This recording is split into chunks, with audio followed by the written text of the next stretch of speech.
proceeding was a test of the National Weather Service emergency warning system from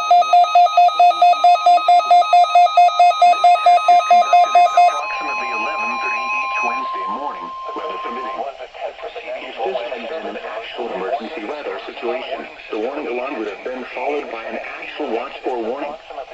Reception of this broadcast and the warning alarm will vary at any given location.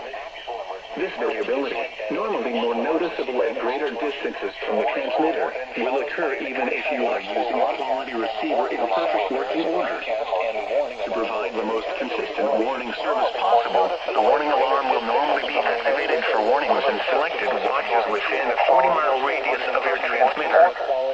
This area includes the following counties in the Atlanta listening area: Cherokee, Clayton, Cobb, DeKalb, Douglas, Forsyth, Fulton, Gwinnett, Henry, Newton, Rockdale, and Walton.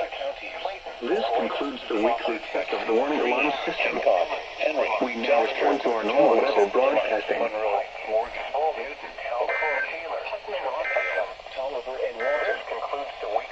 The following reports of weather and wind were taken at 11 a.m. Atlanta, it was mostly sunny. 43 degrees. Dew point 18, relative humidity 36%, wind northwest at 10 miles an hour, pressure was 30.35 inches.